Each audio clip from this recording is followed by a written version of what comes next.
30ஆம் தேதி நைட்டு 31ஆம் தேதி அதிகாலை வேவ் பை வேவா உக்ரைனோட பல பகுதிகளையும் தாக்குதல் பண்ணிக்கிறாங்க ரஷ்ய தரப்புல இருந்து. ஆனா இந்த தடவை மேசிவான ஒரு அட்டாக். இது வரைக்கும் இப்ப இருக்கிற ரெக்கார்ட் எல்லாத்தையும் இது பிரேக் பண்ணிடுச்சு அப்படிங்கிறது போலயே சொல்லலாம். இத போன பதிவிலேயே ஒரு ஹிண்ட் மாதிரி கொடுத்துருப்போம்.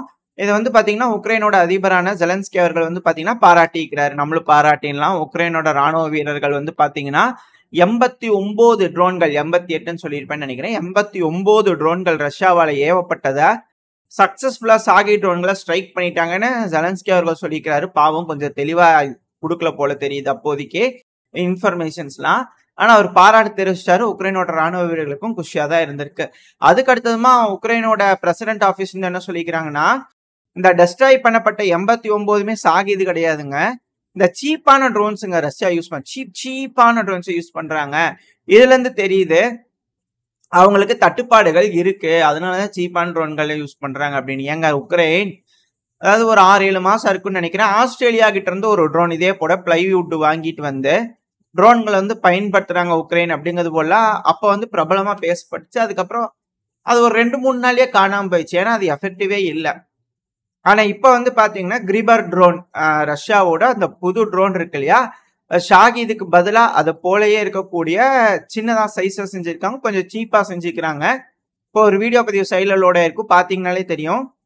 இந்த ட்ரோன்கள்ல வந்து பாத்தீங்கன்னா 3 டைப் ஆஃப் வெரைட்டிஸ் இருக்கு. ஒன்னு வந்து எலக்ட்ரானிக் வார்ஃபேருக்காக, இன்னொன்னு ரிகானிசனுக்காக, மூணாவது வந்து பாத்தீங்கன்னா காமிகாசி ட்ரோனா பயன்படும்.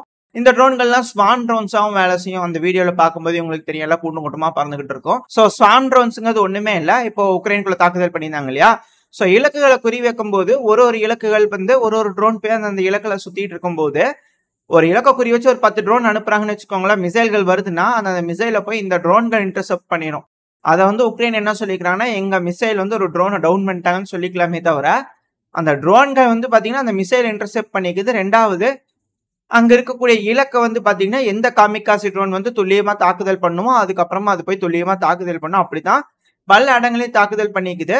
இதை உக்ரைனோட பத்திரிகையே வந்து பாத்தீங்கன்னா கன்ஃபார்ம் பண்ண ஆரம்பிச்சிருக்காங்க. அதுவும் உக்ரைனோட கேபிட்டலான கீவ் இருக்கு இல்லையா, அந்த ஒப்லாஸ்ட்லயே மொத்தம் 13 பில்டிங் மேல தாக்குதல் நடந்திருக்கு. இதுல ஒரு பில்டிங் வந்து பாத்தீங்கன்னா தீப்பிடிச்சிருந்திருக்கு அப்படிங்கிறத சொல்றாங்க. சோ ஸ்வான் ட்ரோன்ஸ், சீப்பான ட்ரோன்ஸ், 13 ட்ரோன்கள் போய் 13 பில்டிங் அடிச்சிருக்குது. ஒரு ட்ரோன் அடிச்சது எக்ஸாக்ட் டார்கெட். ஸோ இதை நோக்கி தான் ரஷ்ய வீரர்கள் ஏவி விட்டுருக்காங்க அப்படின்னு ரஷ்யா தரப்புல இருக்கக்கூடிய அனலிஸ்டுகள்லாம் ரஷ்யாவோட அட்டாக்கு வந்து பெருமை சேர்க்கிற மாதிரி சொன்னாலும், பட் உக்ரைன் சொல்றாங்க எல்லாத்தையும் டவுன் பண்ணிட்டோம். எல்லாமே இல்லை, 89 ட்ரோன்கள் இருக்காங்க. பட் ஆனா அப்படி டவுன் பண்ணும்போது இந்த அளவுக்கு சேதாரங்கள் நடந்திருக்கு உக்ரைனோட பல பகுதிகளையும். இதுல நம்ம போன பதிலேயே சொல்லியிருந்தோம், இஸ்காந்தர் மிசைல் 1000 கிலோமீட்டர் ரேஞ்சில இருந்து தாக்கக்கூடியது. ஸோ இது போல அப்கிரேடேஷன்லாம் வந்து டெஸ்ட் பண்ணி காமிச்சதுக்கு அப்புறமா உடனே பின்லாந்து தரப்புல சொல்லிட்டாங்க, இது தாங்க சரியான நேரம் ரஷ்யா கூட அமைதி பேச்சுவார்த்தை பண்றதுக்கு. ஏன்னா விட்டாங்க, இதுக்கப்புறம் வந்து பின்லாண்ட்லாம் வந்து யோசிச்சு பாருங்க, ரஷ்யாக்குள்ள கால் எடுத்து வைக்க முடியுமா? நல்லா சௌகரியமா 1000 கிலோமீட்டர் தள்ளி நின்று ரஷ்யாவோட இஸ்காந்தர் மிசைல்கள் பதம் பார்த்து விட்டணும் பின்லாண்டு. ஸோ அதனால பின்லாந்து தரப்புல இருந்து சொல்றாங்க அப்படிங்கிறது புரிஞ்சுக்க முடியுது. அது மட்டும் இல்லைங்க, உக்ரைனுக்கும் பவர் இருக்குது, சும்மாலாம் கிடையாது. ஏன்னா ஸ்லாவா உக்ரைன்லயா, உக்ரைன்னா சும்மான்னு நினைக்கிறீங்களா நீங்க? முன்னாடி வந்து மாலி, நிஜர், புர்கினா ஃபாசோவே அல்லற விட்டாங்க இல்லையா உக்ரைனோட இன்டெலிஜென்ஸ் தரப்புல இருந்து. இப்ப சிரியால ரஷ்யாவோட ராணுவ வீரர்களுக்கு ஏற்ற ஒரு தாக்குதலுங்க. இப்போ ஒரு வீடியோ பதிவு லோட் ஆயிருக்கும். ரஷ்யாவோட electronics warfare unit, mobile electronic warfare unit வந்து பாத்தீங்கன்னா அங்கிட்டு இங்கிட்டு சுத்திட்டு இருந்திருக்குது.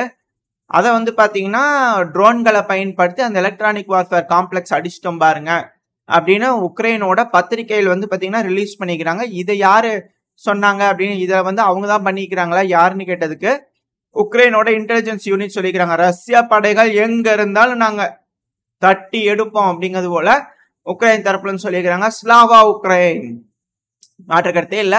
பிஆர் ஸ்டண்ட் செம்மையா வேலை செய்யுதுங்க. ஒரு காம்ப்ளெக்ஸ் அடிச்சிட்டீங்களா, சரி ஓகே. ஆனா இந்த அட்டாக்கு யாரோ உதவி இருப்பாங்க போல தெரியுது, யாருன்னு தெரியல. ஆனா அடுத்த செய்தி சொல்றேன், நீங்களே லிங்க் பண்ண முடியுதான்னு பாத்துங்க.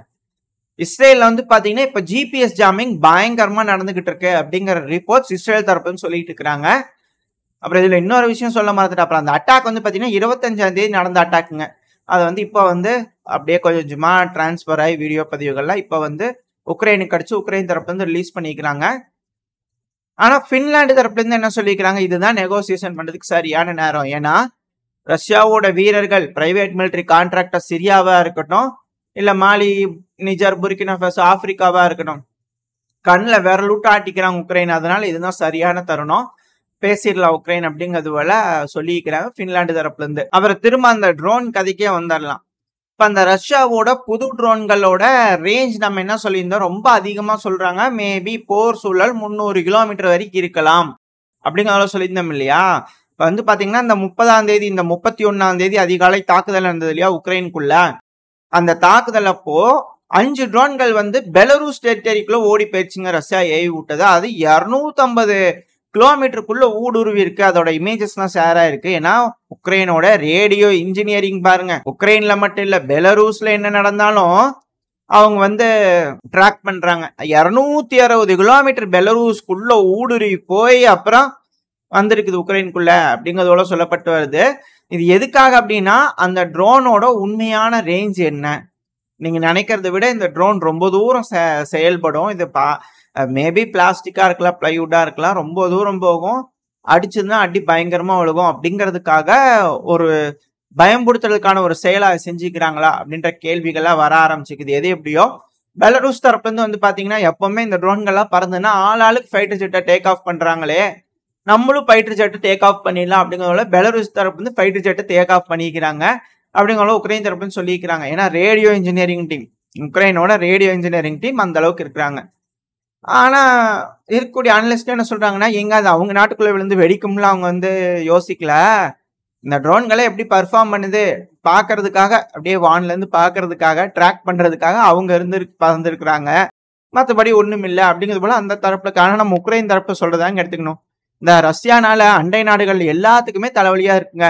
இந்த Romania, Bulgaria, Ukraine, Moldova, Belarus எல்லா நாடுகளும் ஃபைட்டர் ஜெட் டேக் ஆஃப் பண்ணிட்டேக்கிறாங்க, இன்க்ளூடிங் போலாண்ட் உட்பட.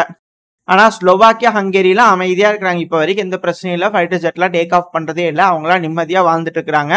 அவங்கள தவிர மற்ற எல்லாருக்கும் பதட்டமா இருக்குது. ஏன் அப்படிங்கிறது போல கேள்வி வருது. இப்ப கூட உக்ரைன் தரப்புல இருந்து வந்து பாத்தீங்கன்னா இந்த ஆயில் எல்லாம் பிளாக் பண்ணியிருந்தாங்க இல்லையா, அதுக்கான கண்டிஷன்ஸ் வைக்கிறதா சொல்லப்பட்டு வருதுனாங்க. அதை வேணா லிஃப்ட் பண்ணி விடுறோம், ஆனா சில விஷயங்கள் நீங்க செய்யணும் அப்படிங்கிறது போல அவங்க ஏதோ கோரிக்கைகள் வச்சிருப்பாங்க போல இருக்குது. அதுக்கு வெறுகுண்டு எழுந்த ஹங்கேரி, ஸ்லோவாக்கியா தரப்புல இருந்து இங்க பாருங்க, பிளாக்மெயில் பண்ற வேலை எங்களை வச்சுக்காதீங்க, பிளாக்மெயில் பண்ணிக்கலாம், நாங்க விட மாட்டோம், நாங்க மீட்டிங் போட்டுருக்காங்க, அவங்க கூடி உட்காந்து பேசி ஸ்லோவாக்கியா, ஹங்கேரிலாம் உட்காந்து பேசி அவங்க ஏதாவது ஒரு முடிவு, நல்ல முடிவுகள் எடுப்பாங்க அப்படிங்கிறது போல சொல்லப்பட்டு வருது. என்ன எடுக்கிறாங்க அப்படிங்கிறது பொறுத்து இருந்து பார்ப்போம்.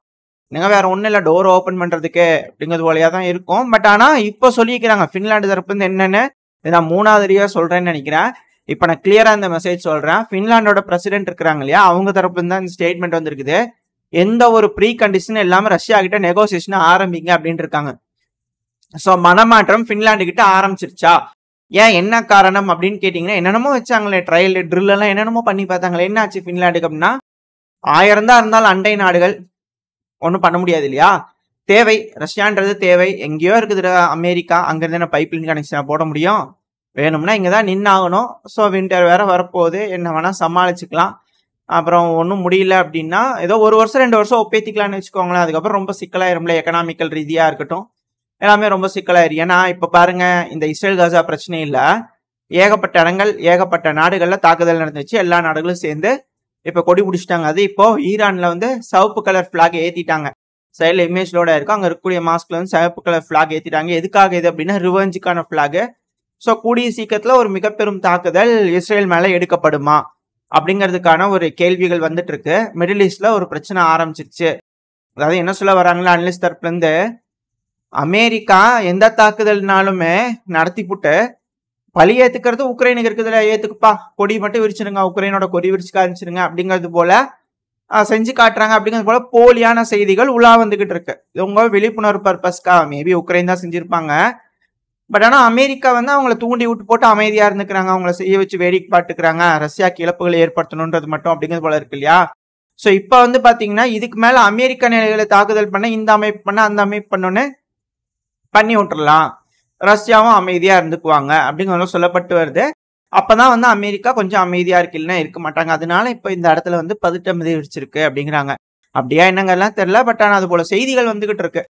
இப்ப இதுல வந்து இன்னொரு விஷயம், முக்கியமான விஷயம், இந்த ஐசிஸ் கே பிரிவு இருக்கிறாங்க இல்லையா, நம்மளோட நேஷனல் செக்யூரிட்டி அட்வைசரான அஜித் தோவல் அவர்கள் கூடிய சீக்கிரத்துல ரஷ்யாக்கு போறாரு. அங்கிருந்து பேச போறாங்க. ஏன்னா தீவிரவாதிகள் அதிகமா உருவெடுக்க ஆரம்பிச்சிட்டாங்க. அதாவது கிரேட்டர் கோரசன் அப்படின்னு சொல்லிட்டு அங்க வந்து பாத்தீங்கன்னா ஒரு புது நாடு அது உருவாக்குறதுக்கு அந்த எத்தனை நேரத்துல டிஸ்பியூட்னா ஈரான், ஆப்கானிஸ்தான், உஸ்பெகிஸ்தான், தஜிகிஸ்தான் இந்த ஏரியாக்கள்ல அந்த சென்ட்ரல் ஏசியன் நாடுகள்லாம் இருக்கு இல்லையா. ஸோ அந்த ஏரியால வந்து பாத்தீங்கன்னா தீவிரவாத தாக்குதல் நம்ம எப்பங்க ஒரு 7-8 மாசம் சொல்லியிருப்போம்னு நினைக்கிறேன். தொடர்ந்து பாக்குறவங்களுக்கு தெரியும். ஏன்னா ஒரு நாடுன்னு இருந்தா பார்டர் இருக்கும், பார்டர் இருந்தா செக்யூரிட்டி வேணும். ஏன்னா தீவிரவாத தாக்குதல்கள்லாம் இருக்கு இல்லையா அப்படிங்கிறவங்கள சொல்லித்தோம் இல்லையா. ஸோ அதுக்காக அமெரிக்கா தரப்புல இருந்து பேச்சுவார்த்தைக்காக செக்யூரிட்டி ரிலேட்டடா பேசுறதுக்காக சொல்லியிருந்தோம் இல்லையா. இப்போ உங்களுக்கு தெரிஞ்சிருக்கும்னு நினைக்கிறேன். இது வந்து இப்போ வந்து கொஞ்சம் இருந்தாங்க, அமைதியா இருந்துட்டு இருந்தாங்க, அந்த பகுதியில கொஞ்சம் கண்ட்ரோல்டா இருந்துச்சு. இப்ப வந்து பாத்தீங்கன்னா திரும்பவும் தலை தூக்க ஆரம்பிச்சிட்டாங்க. இது வந்து நமக்கும் பிரச்சனை. ஏன்னா இவங்க தான் நம்மளையும் நோண்டிட்டு இருக்கிற ஒரு ஆளுங்க. நம்ம கிட்டே அதிகமான தீவிரவாத தாக்குதல் பண்றதுக்கு இவங்களும் இருக்கு. வந்து அப்பவே சொல்லிட்டு தாங்க, இந்த ரஷ்யன் அனலிஸ்ட்லாம் உட்காந்து பேசிட்டு இருப்பாங்க இல்லையா, அப்பவே சொல்லியிருந்தாங்க. நம்ம கூட வந்து இதை ஹைலைட் பண்ணி காமிச்சிருந்தோம் செய்திகள்ல. இந்த யூகேவோட ஃபாரின் மெர்சனரிஸ் வந்து பாத்தீங்கன்னா உஸ்பெகிஸ்தான் அப்புறம் இந்த ஆப்கானிஸ்தான் பார்டர்ல வந்து கொஞ்சம் போகாதீங்க அப்படிங்கிறது போல அலர்ட் கொடுத்துருந்தாங்கன்னு சொல்லியிருந்தோம் இல்லையா. இப்போ உங்களுக்கு வெட்ட வெளிச்சமா எல்லாம் தெரிஞ்சிருக்கும்னு நினைக்கிறேன் என்ன நடந்திருக்கு இந்த பகுதியில் அப்படின்னு போல. அது மட்டும் இல்லாம பாகிஸ்தான்ல வேற அமெரிக்க படைகள் தீவிரவாதிகளுக்கு எதிர்த்து சண்டை பிடிக்கிறதுக்காக போயிருக்கிறாங்க அப்படின்னா அந்த பகுதியில கண்டிப்பா இந்த ஐசிஸ்-கே பிரிவு வந்து தலை தூக்கிடுச்சு அப்படிங்கிறதுலாம் மாற்றுக்கிறது இல்லை. ஏன்னா அமெரிக்கா போற இடங்களுக்கெல்லாம் ராசின்னு நினைக்கிறேன், அமெரிக்காவோட ராசின்னு நினைக்கிறேன். அவங்க போய் அழிக்கிறான்ட்டு போறாங்க, ஆனா அங்க தீவிரவாத கும்பல்லாம் வலு பெற்றுறாங்க. அமெரிக்கா வந்து அந்த அளவுக்கு எபிலிட்டி இல்லை போல தெரியுது. ஏன்னா இந்த சிரியால இப்போ வரைக்கும் ஐசிஸை வந்து எதுவும் பண்ண முடியல.